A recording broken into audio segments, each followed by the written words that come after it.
राधे राधे बच्चों। आपके UP board exam जैसे कि फरवरी में होंगे, तो उसके लिए ना आप लोगों को अब रिवीजन करने का टाइम आ चुका है। तो रिवीजन के लिए अब हम लोग क्वेश्चन पेपर को सॉल्व करेंगे। तो वहाँ हम कुछ रोज़ क्वेश्चंस लेके आते रहेंगे, जिससे कि आपके शॉर्ट क्वेश्चंस तैयार हो जाएंगे। शॉर्ट क्वेश्चन के साथ साथ हम उसको ना लॉन्ग क्वेश्चन में भी डिस्क्राइब करेंगे। तो कुछ कुछ क्वेश्चन देखेंगे, जैसे कि आपके सामने कुछ आज मैं क्वेश्चन लेके आई हूँ, उनका एक्सप्लेनेशन देखती हूँ। पहला क्वेश्चन आपके पास है, टैपेटम परत का कार्य क्या होता है। टैपेटम जो होता है वो क्या कार्य करता है और टैपेटम कहाँ पाया जा रहा है, सबसे पहले तो ये जानेंगे। तो टैपेटम जो है वो आपकी लघु बीजाणुधानी की जो संरचना होती है उसकी 4 लेयर होती हैं। पहली लेयर जो होती है वो आपकी होती है बाह्य संरचना। आपकी 4 संरचनाएं, पहली होती है बाह्य त्वचा, एंडोथीलियम, मध्य परत और टैपेटम। जो आंतरिक संरचना होती है उसको हम लोग क्या कहते हैं, टैपेटम। जो टैपेटम होती है वो लघु बीजाणुधानी को पोषण देने का कार्य करती है। कह सकते हैं कि यह परागकणों को पोषण देगी। अगर टैपेटम आपकी सही से वर्क नहीं करेगी तो परागकणों का निर्माण नहीं होगा। ठीक है, इतनी बात क्लियर हुई। एंडोथीसियम जो होता है वो आपका क्या कार्य करता है, ये परागकणों को बाहर निकलने में सहायता करता है।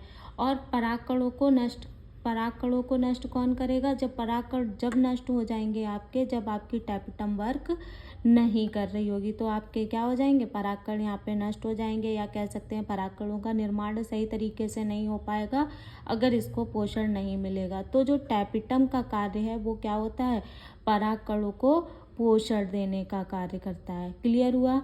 तो इसका आंसर हो जाएगा पहला आपका, परागकणों को पोषण देना। जो टैपेटम है वो आपके 2 एंजाइम भी स्रावित करती है। कितने एंजाइम स्रावित करती है, 2 एंजाइम स्रावित करती है। देखते हैं कौन कौन से, क्लेस और स्पोरुलिन।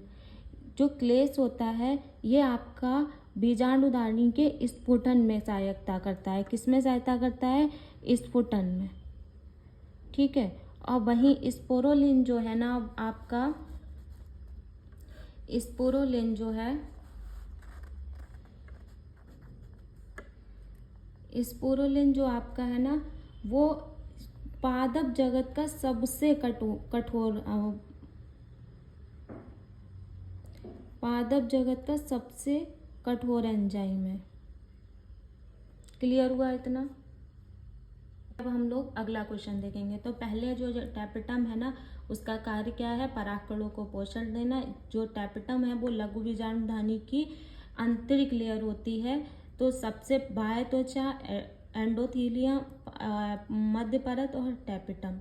टैपेटम का कार्य आपको समझ में आ गया, परागकणों को पोषण देना। ये 2 एंजाइम भी स्रावित करता है, एक होता है कैलेस और दूसरा होता है स्पोरुलिन। कैलेस जो होता है वो आपका स्फुटन में सहायता करता है और स्पोरुलिन जो होता है वो पादप जगत का सबसे कठोर एंजाइम है, और ये ना क्या कहते हैं, परागकण की बाहरी लेयर को बनाने का कार्य करता है।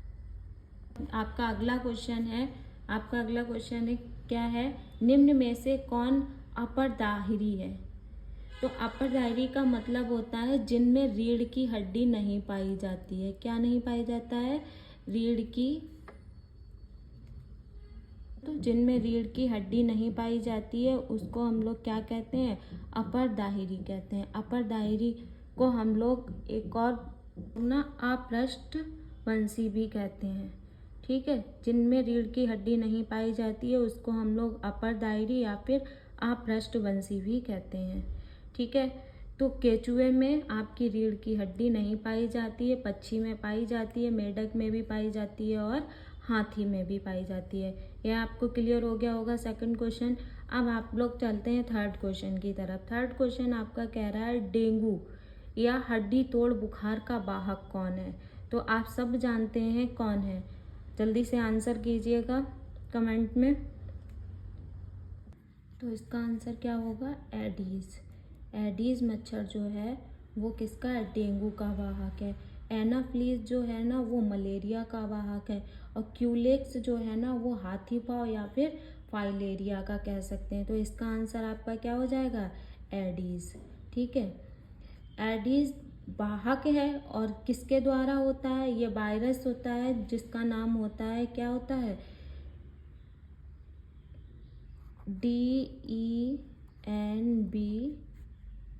ठीक है, DNB, जो कि क्या है, मच्छर का वायरस है, डेंगू बुखार का वायरस है, सॉरी।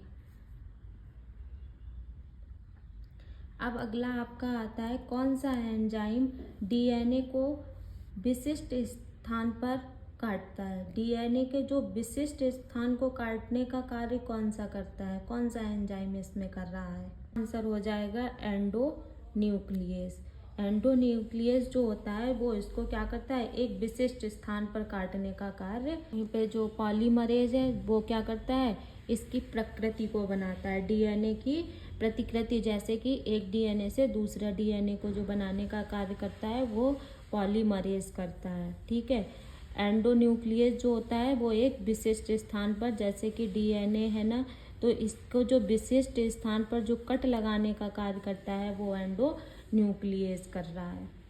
आपका लाइगेज होता है वो ये छोटे छोटे जो डीएनए के खंड हो जाते हैं इनको जोड़ने का कार्य कौन करता है, लाइगेज करता है, ठीक है। ये और क्वेश्चन के लिए चैनल पे बने रहिएगा, लाइक शेयर सब्सक्राइब करिएगा। आपको कोई भी क्वेश्चन में अगर समस्या आ रही है तो कमेंट में क्वेश्चन करिएगा, उसका आंसर आपको तुरंत मिलेगा। Thank you so much.